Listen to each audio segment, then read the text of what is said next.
as soon as the dog goes into the building, if there's someone in that room, we'd expect the dog to go in and attack them. You are training a dog to do that, aren't you? That's what you have to do. You have to train a dog to go through a wall after a large explosion and put someone down. So there are dogs out there that do become quite aggressive. Obviously, they need to be a very, very confident dog, because there's going to be a chance where that dog's going to be running around a building by itself, and it needs to be able to go and bite, detain someone.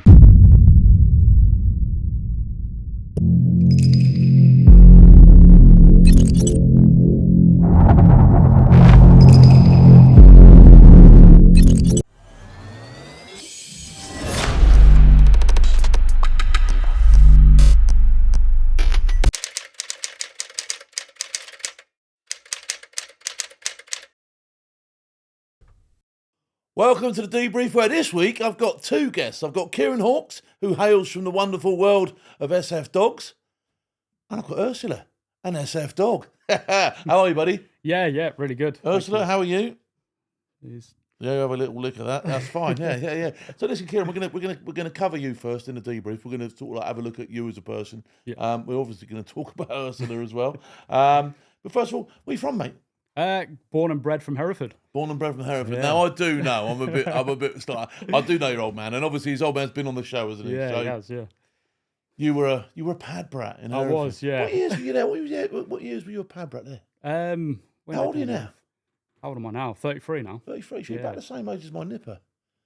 And there would have been a bit of overlap, so you might have even played with my nipper in the street at some stage. Yeah, maybe. Yeah, Perry. Yeah. Right, so tell me about it. What was it like being a pad brat in Hereford? Yeah, it was. I felt a lot of pressure as we got older from Dad. Yeah.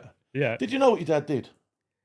I knew he was Did you in the know army. there was an element of specialness around the regiment and that sort of stuff? Yeah. In that respect, I think it was more like when I was at primary school, and then you've got all the other sort of Herefordians, as we call them in Hereford. Yeah. And then you sort of all sat around, and everyone's like, "What does your dad do? What does your dad do?" And it was like, "What does your dad do?" "Oh, mine's in the SAS." And they're like, "Oh."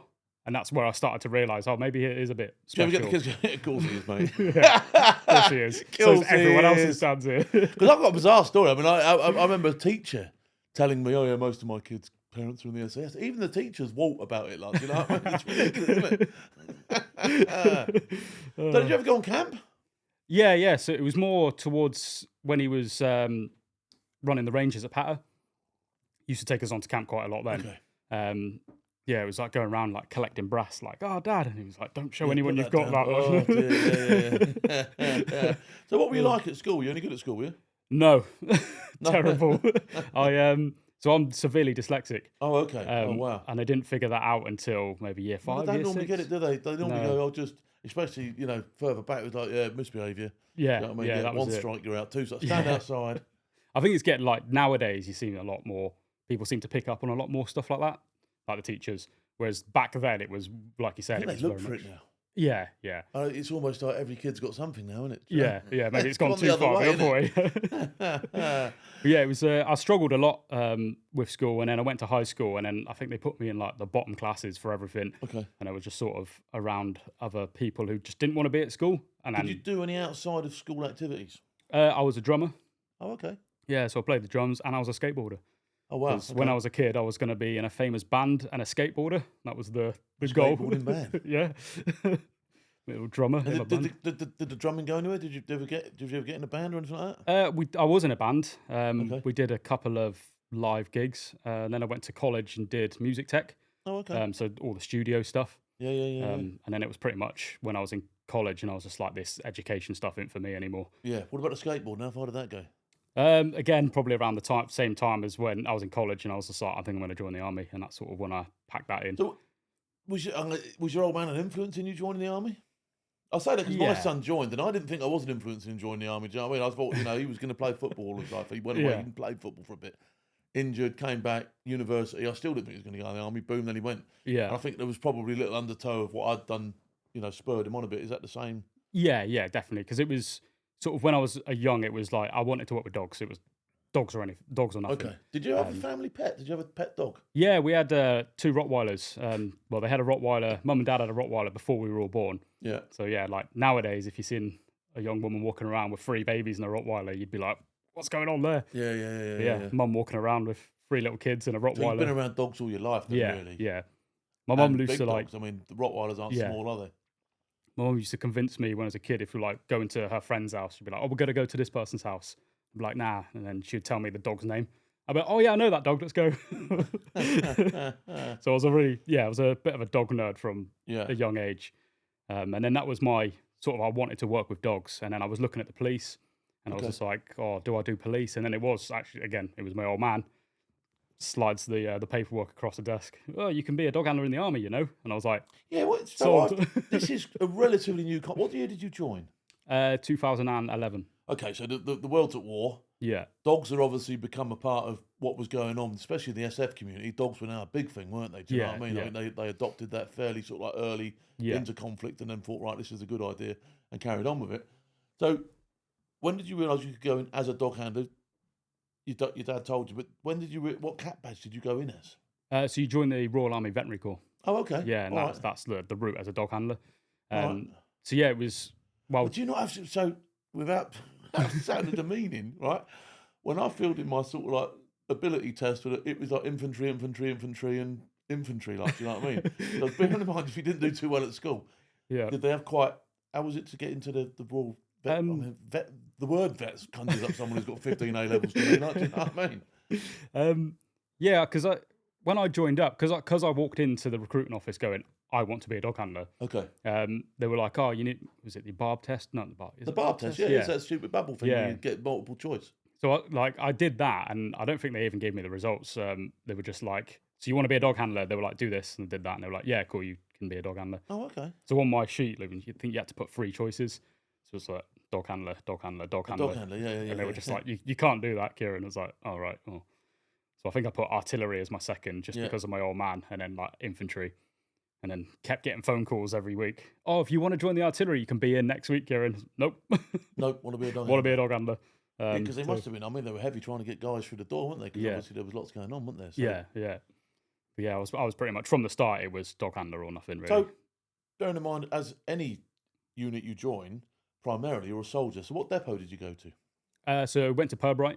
Okay. Yeah. You do 14 weeks basic at Purbright. Phase 1 type. Yeah, phase 1. Yeah. Okay. Or so just your basic soldiering, drill and bullying things and cleaning stuff and area cleaning. Getting shouted at. How did you find that?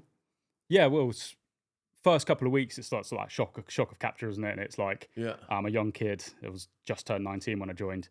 Young kid, never been away from home for that long. And then all of a sudden, 2 weeks in, homesick strikes.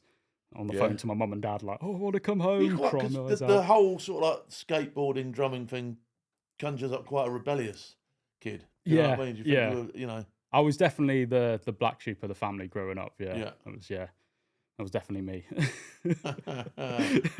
So you get yourself phase 1, take it or leave it. You got to do it. So you got that's where you are. What about phase 2? Where'd you go for that? Phase 2 at Melton Mowbray. It's where it was the Defence Animal Centre. It's now the Defence Animal Training Regiment. Okay. And that's where all the dog stuff happens. So your phase 1 training, your phase 2 training, and then all the phase 3 courses are run there. All the dogs are trained I've got a million questions I want to ask you about this. The dogs, because it's sort of like everyone's on a timeline, aren't they? Dogs don't just stay there. You can't put a dog back on the shelf like you can a weapon and go right next.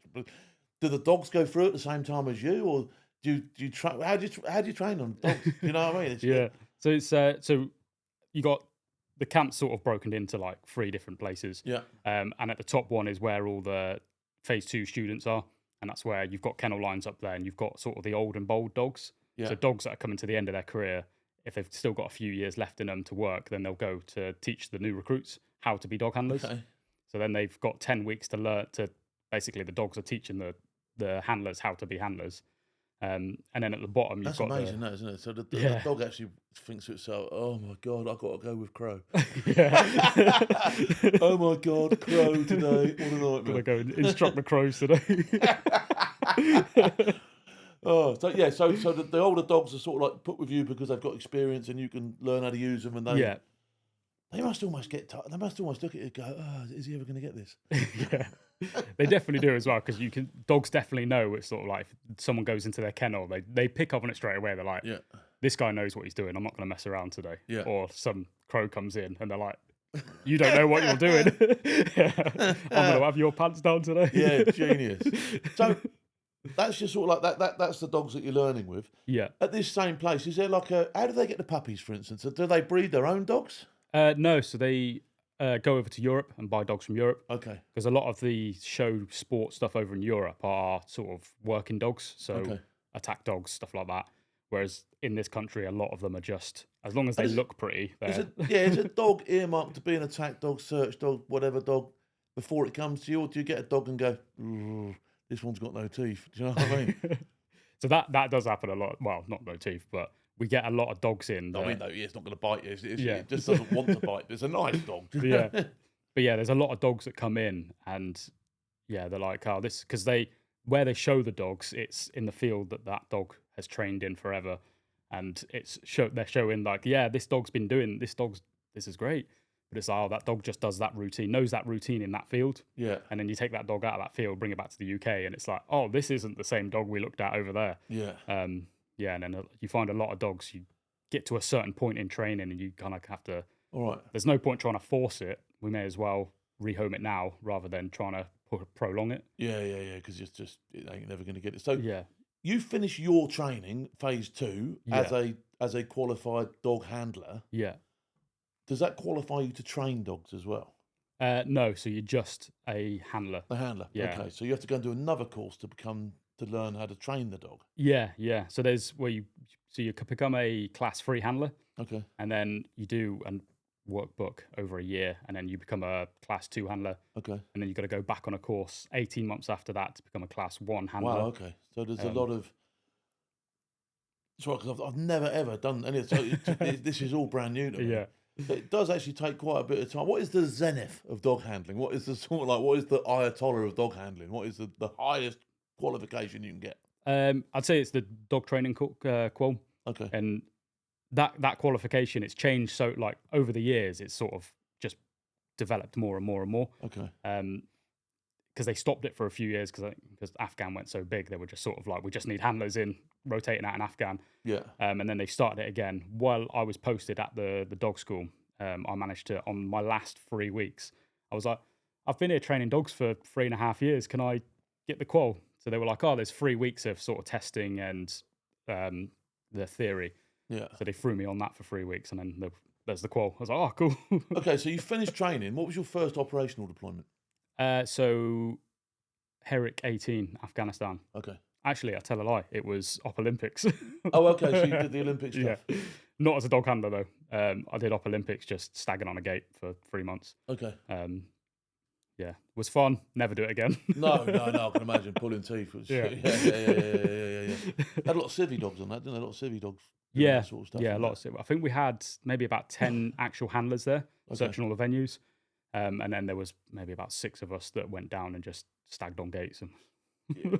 All right. So Herrick was your first your first time into a operational. Yeah, Herrick 18. Okay. How did you find that? I enjoyed it. Is there already a dog out there waiting for you? So in my section, before we went out to Afghan, we went out to Jordan for pre-deployment training for a month. The rest of my section, they had all their dogs out in Jordan. The dog that I took to Jordan, once I got back to the UK, I was a bit like, I don't feel comfortable with this dog. And then luckily my section commander was like, say no more. If you're not comfortable, I'm not comfortable. We'll get you a new dog. So then Freddie, the dog that I got, he was already out on tour. Okay. So then I took him over once I got out there. All right, what sort of dog was it? Because we're going to talk about dogs in a minute. We're going to talk about their sort of like skill sets and all that sort of stuff. What sort of dog was this? He was a Belgian Shepherd, a Malinois, and he was a high assurance search dog. So we basically worked with the Brimstone search teams, like EOD teams. Yeah. That was our job out there. And yeah, I loved it out there. Yeah. Well, you're doing your job, aren't you? I mean, that's it. It's what you joined up to do. So you do that tour. Any other operational tours? I did 2 more operational tours later on when I was with Hereford. Okay. Yeah. And they were good tours? Yeah. Enjoyed them as well. Can you talk much about them? You know, ops, what sort of dog did you have on the Hereford tours? So on them tours, we're search handlers. So we're sort of like dual role in that we're like the dog trainer, because the badge guys will handle the attack dogs. Yeah. And then we handle the search dog. So we're sort of on tour as a trainer for the badge guy and his dog. Okay. And then we handle the search dog. Right. Okay. So could you actually go on the ground with the search dogs here? Yeah. Okay, that's cool. Yeah. That was good fun. It was sort of the first time I was sat in the back of a vehicle with my dog, and with all them guys, and you're just like, yeah. We've made it. This is what it's about. Yeah. We're on tour now. Because to me, it's sort of like, especially in the vet corps, working with the special forces, like in the dog trainer role, that's like the top. That's the job that everyone should be aiming for. Yeah. Because it's somewhere where you're really going to get tested in your dog training skills. Yeah. Because you're training dual dogs. And these dogs have got to be on the ball, aren't they? I mean, they're like the top. Do they run a selection for the dogs?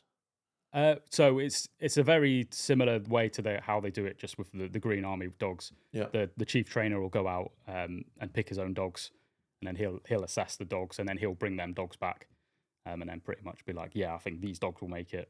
Right. Okay. Yeah, and then that's where the training then starts with us guys. Let's flick into the dog world just for a little bit, and then we're going to flick back out to you and see, because you went to New Zealand with their SAS as well, didn't you? Yeah. Okay, we'll go back to there in a minute. Let's just talk about the dogs. What are the skill sets of a military dog? What, from sort of like normal everyday just walking around camp to sort of like parachuting, hey ho, all the rest of the stuff? Because they jump the dogs and everything. Don't they? So can you run me through a sort of like list of all the skill sets that a dog might have? So Ursula, for example, she would have just been a protection dog. Okay. So she just needs to be confident dog, have the ability to go and bite, detain someone. When you say go and bite, is that an off the lead bite, or is that a bite on the lead? Both. So okay, mainly off the lead. That dog doesn't look like it bite anybody. She won't. She was definitely, when I see her temperament, I'm like, she was one of the ones that was biting because we were sort of forcing her to bite. Right. Okay. But I don't think she would have never have actually bitten for real. So we weren't going to get a set of titanium teeth on this one and let her loose with the bad guys. Okay, so there's a CP role. There's obviously an attack role. Can we talk about the attack role? The dogs that are doing, the dogs that are actually going through the holes. Yeah. They obviously they need to be a very, very confident dog, because there's going to be a chance where that dog's going to be running around a building by itself, and it needs to be able to think for itself. Sort of like, right, I've got an obstacle. I can't just rely on Dad to show me how to get over the obstacles, because Dad's outside of the building. So it's getting the dog to think for itself. So ultimately, when a dog punches through one of these holes, as a dog goes into action, it goes in first. I take it that's the idea of the dog, to go in first. Yeah. So how do you train it? I mean, because obviously it's going to be an explosive element to that straight away, isn't there? Yeah. So there's going to be a standby, boom. Yeah. Hole appears. Most dogs, I know my Scottish Terrier run a bloody mile. You know what I mean? How do you get them? So it's slowly introducing the dogs to everything like that. Okay. So when there's people on the range going up there 100 meters away and just playing with the dog, giving that dog that positive feeling around loud noises. Okay. You've got like snoods and stuff as well for the dog. So like things that go across the dog's head, covers its ears. Yeah. Really good thing. But again, it's the same as soldiers when, wear your ear defense and you're like, well, I don't have time when rounds are coming in to put my ear defense in. So it's just trying to get the dog used to. Do they wear as much. Any form of goggles or anything like that to protect their eyes? There's all sorts. You've got ear defense, you've got goggles for them, boots for them. The standard usually is for the boots, and then the harness is what the main things that will go with them. Okay. So when you start putting goggles on, is there any ballistic protection on them? You can add ballistic to the harnesses. So the harnesses go out, and then they've got all the plates that you can attach to them. But then that's the handler then makes that assessment before he goes out on the job. If there's a massively high shoot threat, then it might be worth taking the plates out with us. The dog goes through the wall, or whatever it's going to go, through the door or whatever, wherever you've breached entry. Yeah. What's its primary function? Is it just to solely hone in on whoever's in there? How does it tell the difference between a friendly and, say, for instance, someone who isn't? Is it going to go to aggressive behaviour? How do you train this in? Well, that's always the question: is does the dog know the difference? Or like if there's a friendly in there, and the answer is no. It's as soon as the dog goes into the building, if there's someone in that room, we'd expect the dog to go in and attack them. And is it looking for the kill, or is it just looking for disablement? No, it's just going in and then biting them. So the way we train them to bite, like sort of like within the arms, to go for them areas. And then it's enough time then for the dog comes in, bites, and then it gives the guys then enough time to come in, make the come assessment. in. Yeah. Is there still a threat? Has it been neutralised, etc.? So Yeah. you can take the. Okay. So because I've heard people before sort of like conjure up this idea that the dog's almost a sacrificial tool, but it's not a sacrificial tool, and it's not. The dog's actually doing a job, isn't it? Do you know what I mean? The dog's just the fact that it's number one in the stack. Well, so what? Do you know what I mean? I find as well, it's one of those where once I got back to the Green Army and then they were trying to sort of push a new classification of the urban ops dog, I was always sort of making that thing to the handlers, whereas as soon as a dog goes in the room, you should be that quick behind it. You should be able to get the drop on him before the dog's even got to him. You should be able to go, is he gone? I think if the dog's got to him and he's biting him, by the time someone's come through the door, then in my head, I'm like, you sort of gone too late. Yeah, you need to be behind the dog that quickly. Because it's enough time for someone just to, if they're aiming at the door, and then they go, dog. Yeah. And then it's like they've dropped their concentration to the dog, and then someone's come in. Operators on dog. Yeah. No, it's interesting. And obviously, you drill them repeatedly. Yeah. So much training goes into them. Yeah. How long does it take from? What age do they start training the dog? It's usually about 18 months. We get the dogs in. Okay. And how long does it take to train a dog from sort of like scratch? To be able to put him. Okay. Off. There you go. You had enough. To be able to put them through a door. Watch out. The ones with the sort of the Hereford dogs, you're looking at about a year to 18 months to train that from scratch all the way. And are they multi-handler dogs? Or do they get attached to one geezer? Usually, they'll do a 2-year rotation with one handler. Okay. And then once they've finished that, then they'll do the dog will be a BCR for a bit. BCR? BCR, battlefield casualty replacement. Okay. All right. Yeah. And then so I lost my train of thought. She's distracted me. That's all right. Right, the dog's going to be a battle casualty replacement for a couple of years and then go back in with another handler? Oh, yeah. So while it's on that sort of BCR bit, it's just on standby. So if one of the main dogs goes down, and then the handler can just go in and grab one of the spare ones. Okay. And then once it's got to the end of that time, then it gets rehomed. Okay. So they don't actually... They don't sort of like keep them going and going and going. No. How easy are they? Say you had a dog out there on a because guys their rotation's could be quicker than the dogs, couldn't it? The dog could do a 2-year tour. The bloke could only come out for 6 months. Yeah. Do they find it easy to adjust to new handlers? And is everybody taught exactly the same? Yeah. It's easier when I was working with Hereford, the Special Forces, it's a lot easier on a smaller level. Yeah. Because you can take your 2 handlers through a course, and then it's like, right, this is how you need to handle this dog because this is how it's trained, and then that's the guy that trained it. He's going to be your trainer for the next 2 years. Oh, okay. So you're on any question that they've got with that dog. This is quite a good job for the dog trainer, isn't it? Because you're going to be attached to an SF unit for a good couple of years. Yeah. No, that's a cool job. But then in the Green Army, it's a lot more difficult because at one point I think I had maybe about 30 handlers in my section. And then I had about 15 dogs. So everyone's dual handling dogs. Everyone's handling a dog differently. Each dog's been trained differently. And you're like, trying to keep up with everything. Yeah. Dog's gone for a wander. It's behind the screen. Come on, Ursula. In you come. There you go. We're going to talk to you in a minute, Ursula. Yes, we are. Yep. Right, up we go.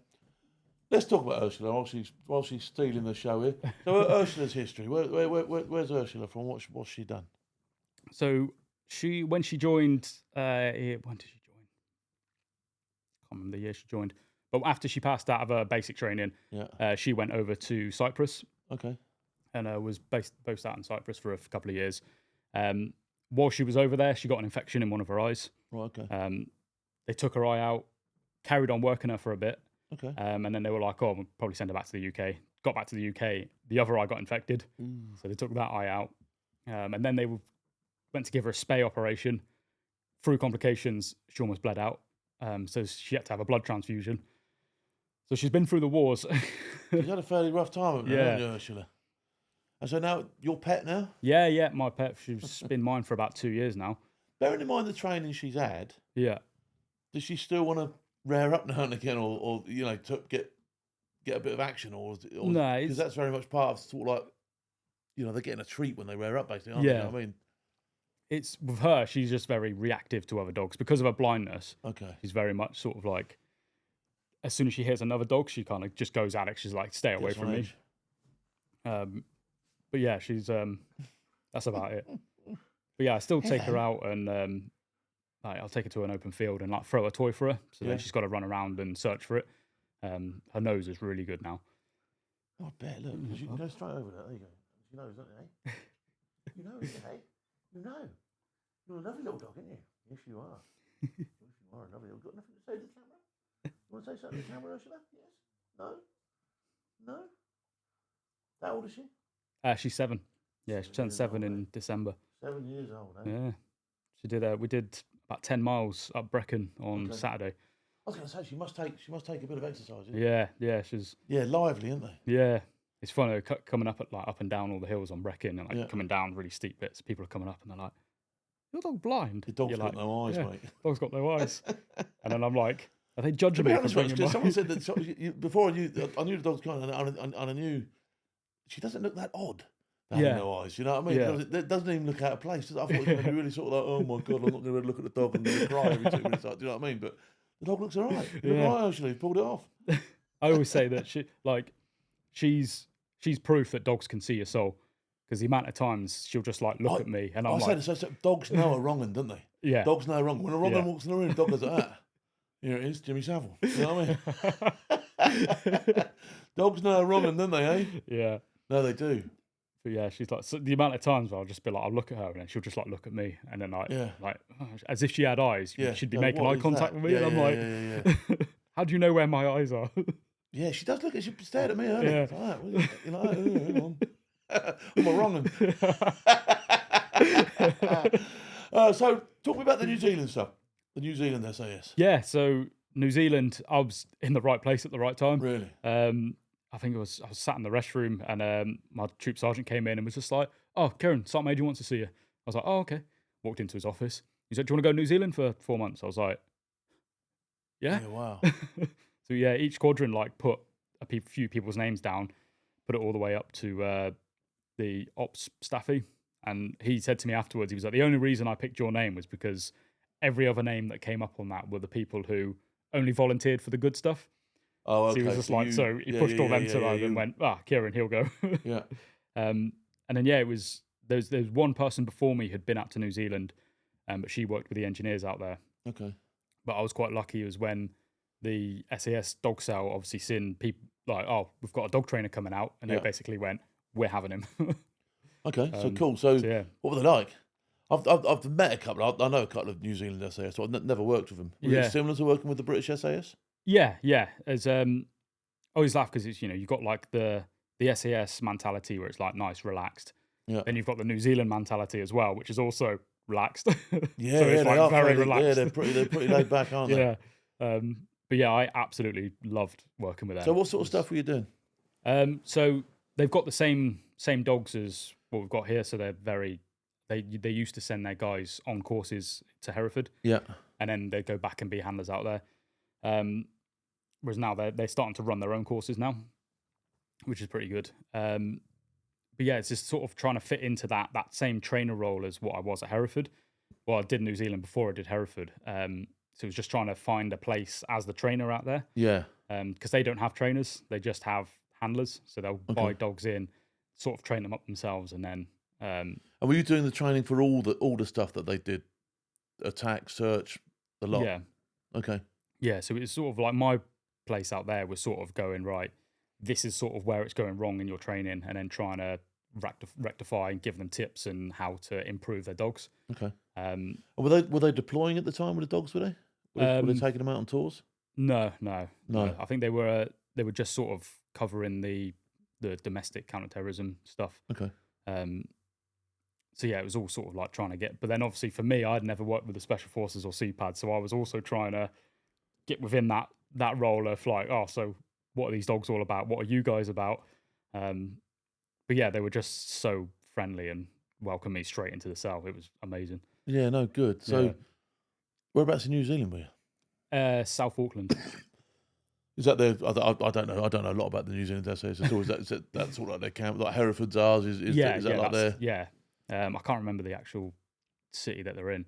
But yeah, South Auckland. Yeah, it was quite nice. And then like they've got me trips around quite a bit. They were like, I think the police were finishing a course for a week, so they were like, "Oh, you and that handler, you can go and watch them finish that course for that week." So we just went down there, seen them. Oh, brilliant! That must have been a great experience down there. Oh yeah, it was amazing. And then, like the last 2 weeks, they were like, "Oh, we don't need you for these 2 weeks, Kieron. Let's go and do what you want." Oh wow! Travel around. Yeah, I've never been down there. Yeah. No, brilliant place. So that was sort of like that. That was your first SF experience, wasn't it? Yeah. Okay. So when you got back, you got the Hereford stuff. Yeah. And you deployed Afghanistan. Did you go anywhere else with the regiment? Well, I did the 2 tours. Yeah. And then I did a couple of overseas training teams as well. Okay. So going out and helping a partner force sort of train their dogs as well. Yeah. I've done 3 of those. I did 2 with them, and then I did 1 with the Green Army as well. I went up to Saudi Arabia for a few months during COVID. So it was only supposed to be a few weeks. Yeah, I bet that was fun. Yeah. COVID dog training. Yeah. Just they put us in a hotel room. Have you got a favourite dog? Have you got a favourite dog of all time? Favourite dog? Ursula, shut your ears. Yeah, all right? shut your ears, you. It'd have to be Freddie. My dog that I had on Herrick 18 in Afghanistan. So I did the 6.5 months out there with him. Because Freddie ended up as a pet for you as well, didn't he? Yeah. So once we got back from tour, I got posted to the dog school, went and become a dog trainer. Yeah. Freddie carried on for a little bit, and then I kept going back to the squadron. I was like, "What are you doing with Freddie?" And they were like, "Oh, he's still working." And then I seen the Sergeant Major. What's it like when you go back and the dog's sort of like, "Oh, he's back"? Yeah, Does he go nuts? It's quite sad, really, when you've got such a good bond with your dog, and then it's like you're getting posted, your dog's staying in the squadron, and you're like, yeah, that is minging, isn't it? Sorry, buddy. Because I can handle that with blokes. In fact, some blokes you're glad to get away from. Yeah. But your dog, get my dog off me. I'll be lost. But yeah, that was, and it. But then I bumped into the Sergeant Major one day. Yeah. And I was just like, "Oh, so what's happening with Freddie?" And he was just like, "Why?" And I was like, "Well, because I want to adopt him." And he went, "Oh, do you?" Literally 2 weeks later, I got a phone call and went, "Mate, you still want this dog?" I was like, "Yeah." And he was like, "Come get it." Oh, Freddie must have been over the moon with it. Oh yeah, so was I. Yeah. The only reason I bought a house was to adopt him. Really? Yeah. So I went and picked him up, took him home, and then that was it. I was with my ex-partner at the time, and we had a little sausage dog as well. Okay. So I was just like, I wonder how these are going to get along. Yeah. Yeah, and little female sausage dog ran the house. And do dogs get PTSD? I think dogs do suffer with certain things. Because you see a lot of times. Because some of those dogs, I mean, some of the, you hear about these dogs that win awards, and dogs that have been punching through and having quite a hard time, haven't they? I mean, some of them, you see them with the legs missing and stuff like that. Yeah, I think it's the same as sort of humans. Certain things will affect dogs more than other things. Because she could probably go through a lot more than what some of the spaniels down the road could go through. Yeah. But then that's down to when they pick the dogs, they're looking for that confident dog that can. I was going to say, because obviously the lifespan on them isn't huge. So by the time the dog's 5-6 years old, you're thinking about putting it somewhere where it can live out the rest of its days. Yeah. How hard is that to do? To find a home. Yeah. It's dependent on the dog. It's like this always gets to that awkward one where it's trying to tell people that we don't always just put dogs down. No, you don't. Yeah, you don't want to put the dog down, do you? But yeah, like majority of the dogs, when they get to the end of their career, they get rehomed. Right, okay. And it's sort of like her, where she turns up, and who's going to have her? She would have probably taken a while to find a home for her. Yeah. But luckily at the time, I turned up and I was like, I need a dog. I was going to say, is it hard? Is there a lot of people out there will take a dog on like that? There is quite a lot. So when I was a senior trainer for the dog regiment, I set up a rehome team. Yeah. So at the defence, at the training regiment, they've got a team dedicated to rehoming dogs. Okay. And we didn't have one at the dog regiment. Right. So I was sort of like, how are we dealing with our dogs when they come to when we're rehoming them? We're sort of like, we just take them out the kennel and then hope for the best. I'm like, well, maybe we should do a bit more for this. So I set up a team dedicated to rehabilitating the dogs to be able to become pet dogs. Yeah. Thanks on you. Has there ever been any dogs that have been failed to be rehomed? And what would happen with them? So there are dogs out there that do become quite aggressive, and we're like, maybe we can't rehome this dog. Yeah.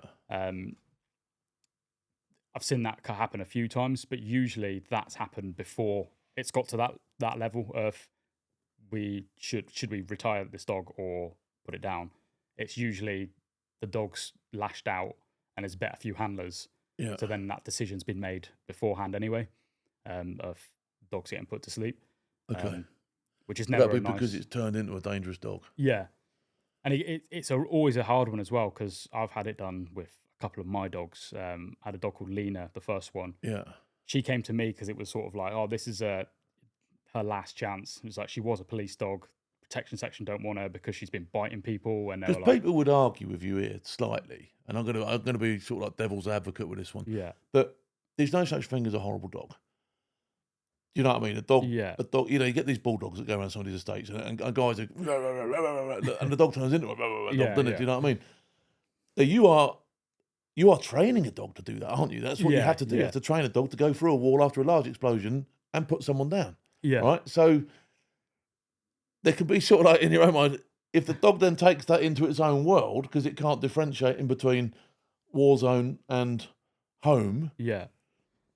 That's really hard, isn't it? Yeah. That's really sad, isn't it, really, in a way? Another dog that I had, a dog called Candy, I ended up, the chief trainer, I was in dog regiment at the time, and then chief trainer came out to have a look at the dog and was like, I keep getting told this dog's like biting people. And I'm like, yeah, because when I'm not around, no one's there to take this dog out and give the dog what it needs.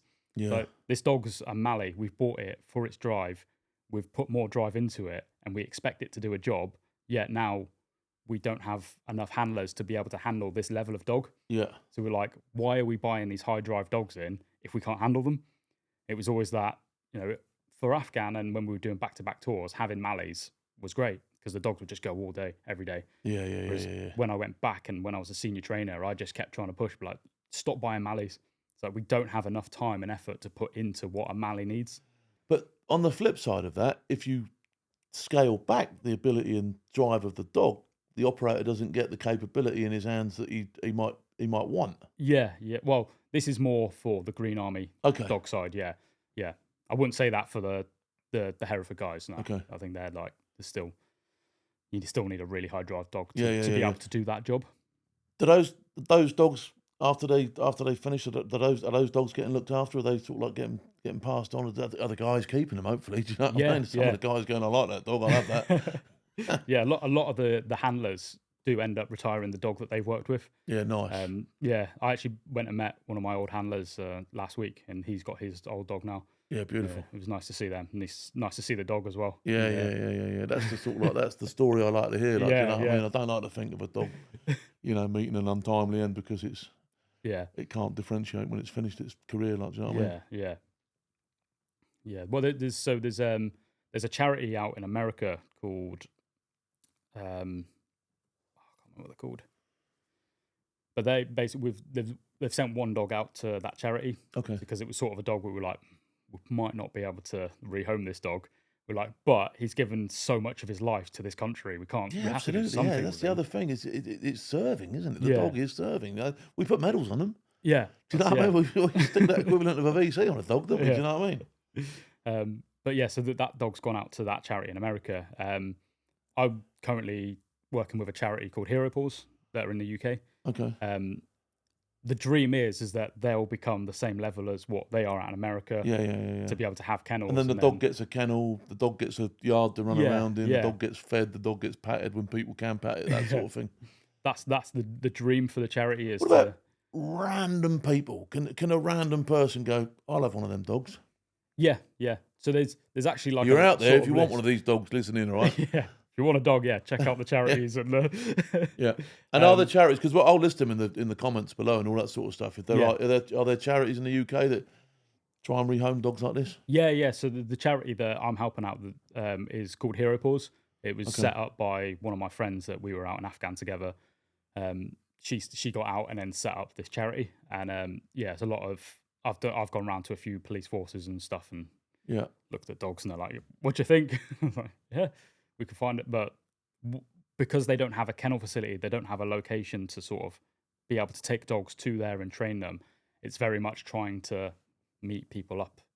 Right, that dog's there. You're potentially a good owner to have that dog. Yeah. Trying to meet them people up and then being that trainer in the middle, going, if you need help, I can help you with this, that. Yeah. Because they're a complex dog, aren't they? They're not. Yeah. It's not your little patty thing, is it? Yeah. I mean, it's a complex dog that needs things out of life, doesn't it? It doesn't. You train them up to that level. You can't just then expect it to sit on its arse and do nothing, can you? Yeah, you know what I mean? And the amount of times, especially when I was running sort of the rehome team at the dog regiment, we're like, "Oh, I want a Labrador or a Spaniel." I'm like, "Yeah, so does 400 other people. Like, I could give you a German Shepherd or a Mallee." Like, can't be having that. And I think there's a few people out there as well. They like the idea of rehoming an ex-military dog. Yeah. The dog goes to them for a few weeks and then they're like, "Can't do this. Can't handle it." Yeah. And you're like, we did warn you before you took the dog. It's not a normal dog. So what do you do now, Kieron? What do you do now? What's your job? What do you do? So I got medically discharged out of the army. That was October. I left. So I've been out a good few months now, and I've set up and I'm running a dog equipment and apparel company. Okay. Called Hawk K9. What's that?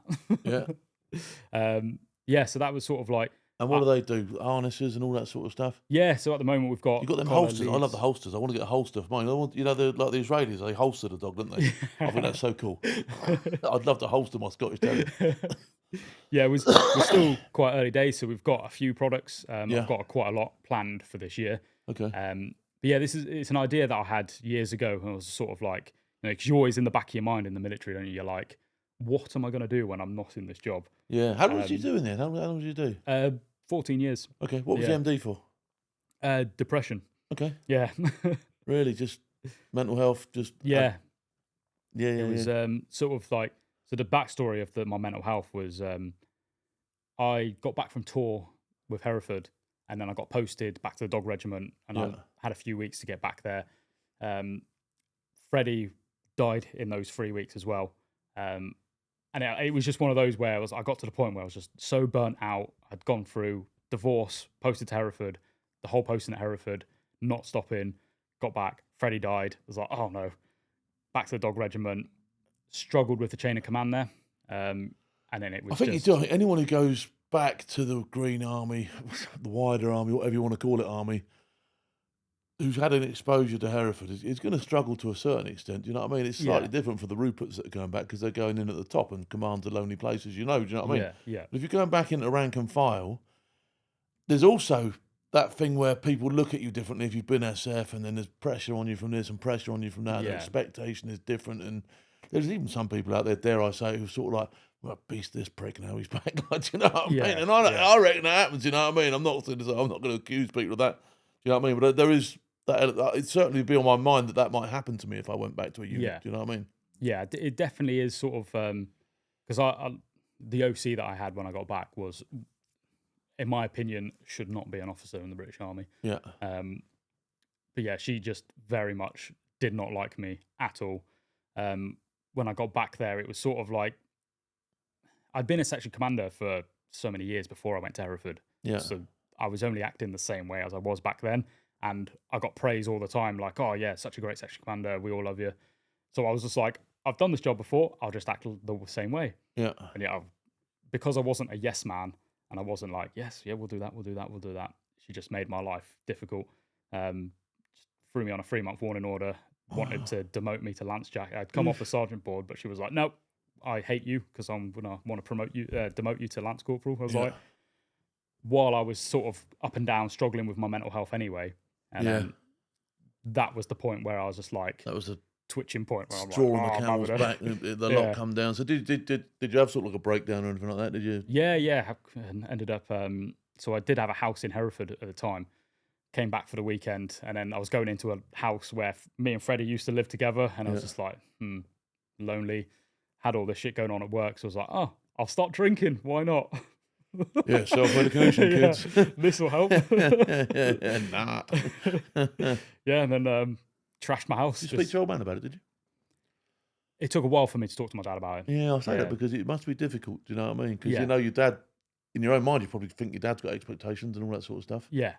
Getting back to the which I'm sure he has, I'm sure he loves you, do you know what I mean? I'm sure you found that out, like, you know what I mean? But yeah, it must be difficult. Yeah. It took me a while to sort of talk to my dad about stuff, because it was sort of like, I look at the stuff that my dad did in his career and I'm like, well, if he's not struggling with his mental health, like, he's going to look down on me for me struggling with my mental health. And then eventually, after a while, when I was sort of like, and then I started opening up to him, he was like, oh, so you're struggling like psychologically? And I was like, yeah. And he was like, get the fuck out. I was like, oh. Yeah. Because my old man was always like, nah, you do 24 years in the army. You join up, do your 24 years, get out. Honestly, I think your perception would be such, and I think Mick probably proved you wrong with that. Like, you know what I mean? Like, no, my son. Do you know what I mean? Precious stuff going on here, mate. Yeah, no, cool. So your dog stuff's going now. Charity-wise, where are you with the charities, and what can we do to promote charities? So the Hero Paws charity. So we're just trying to get, at the moment, I think they're trying to find funding to be able to open up like a kenneling facility. Yeah. That's like in the ideal world. And I think at the moment we're just trying to get more eyes on the charity. Yeah, like, this is what we do. 100%. They're already sort of a lot of retired working dogs that need any sort of going through any sort of veterinary treatment. They'll fund a lot of that, help people out. So a lot of the dogs if you rehoming a dog, you don't have to be like, there's the dog, all the vet bills are now your problem. So that's where the charity can step in, because the army don't do that. Once you've signed the paperwork from the army, it's I suppose that's dog. Another thing as well. You're going to expect couple of things to be paid for. You know, got a dog with no eyeballs here. Might take a couple of quid looking after that. it's to have that happy medium really between the army and the people owning the dogs. Because they say once you sign the paperwork from the army, that's it. Then it's something like, I know when I was again running the rehome team, I was like, I really want to set up training like classes where people can, if they've retired a dog from us, they can come back and do classes. Yeah, there almost needs to be like a probation type handover, doesn't there? Yeah, to make sure you get it right, and then at any point if it goes wrong, then you can go, oh, hang on a minute, we might have overcooked this one or whatever, like, or it might take longer than what you think or whatever, like, do you know what I mean? They do. There's like a 7-week grace really from the dog getting picked up and then to signing the paperwork. So they've got like 7 weeks to right. You can try this dog at home, but there's no like once them 7 weeks are up, then there's nothing past that. So that's where Hero Paws. That's the ideal place to get Hero Paws in. There's that. They're bridging the gap between them. Just offer handrails until the dog's completely settled. Yeah. What sort of lifespan do you get out of these dogs after they've worked? Will they continue to live? I mean, 12, 13, 14's a healthy year for a dog, isn't it? Yeah. So Freddie was just under 14 when he passed away. So he did quite well. And he's just so resilient. Like, I was away on one tour, and Freddie had a stroke. So I got back and I was just, my mate that was looking after him messaged me and was like, I've had Freddie in the vets. He's fine. And I went, that's all I need to know. Just, I don't want to know anymore. As long as he's fine, that's all I need to know. Because I was dealing with a dog that was injured out on tour at the time. So I was just like, I can't be dealing with too much. Got back and he sort of, came in with his head wonky. And I was like, oh, he's had a stroke. He was like, yeah, he's had a stroke. Like, all right. And then just before I went on my next tour, he started having seizures. Like the week before he was going. He was having seizures, and I was sort of handing him over to my mate to look after him, going on tour, being like, sorry, mate, he's probably going to die by the time I get back. This one's going to sleep, isn't he? Yeah, she's. Knows the game now. You can't tell when you're asleep, can you? We don't know, do we? We can't see, can we, eh? She's so funny, because if you look at her, she still goes through the motions of blinking and stuff.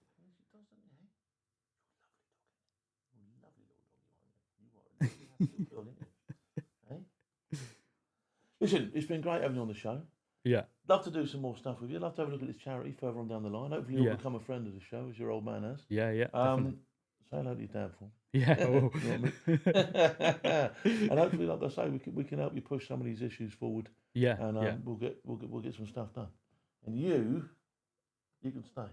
You want to stay? You want to stay? That's it now. Yeah, you want to stay, don't you? Listen, thanks for coming on, buddy. All right. No, thank you for having me here. Yeah. All right.